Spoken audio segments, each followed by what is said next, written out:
You're not fighting for black liberation if you are only fighting for the lives of black people who are cis and heterosexual.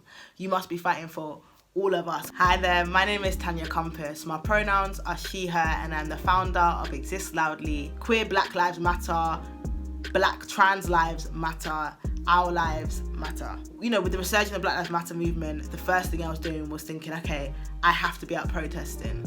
And then I realised I couldn't because of COVID-19 and because I lived a vulnerable person, it meant that I couldn't be out in the streets protesting, and then I felt hopeless.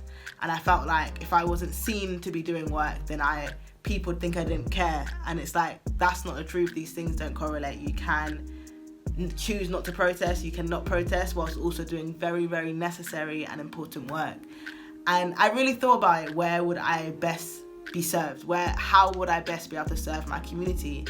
And that is through working with queer black young people and by creating spaces for queer black young people. I launched a crowdfunder. The crowdfunder, within a month, we got up to £111,000, which is absolutely ridiculous. And I noticed that with the amount of money that I was getting, that I was going to get more than I needed, and I could have kept the full sum to myself and to Exist Loudly, but instead I shared and redistributed the wealth. I think that people think that because we're fighting against racism, because we're fighting against anti-blackness, because we are angry, we are enraged, we are grieving, we are sad, we are upset, that these are the only emotions that we should reflect upon. People think that these are the only emotions that we should hold space for, but I feel like now more than ever, spaces for joy, spaces for community are so important. And joy is an act of rebellion. Joy is an act of resistance. So many great things can be created from joy. So many great relationships and community can be built from spaces of joy. And for me, I really want to be able to provide solace and provide spaces, I just want queer black young people to live their best queer and black lives without anyone telling them to minimize their blackness or minimize their queerness to make said person feel more comfortable around them.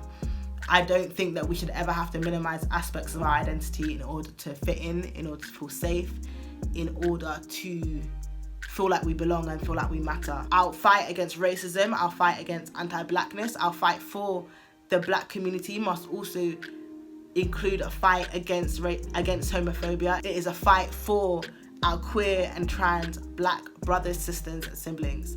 We must constantly remind ourselves of that. You must constantly remind yourself of that. You must take the time to educate yourself around the queer and trans black communities.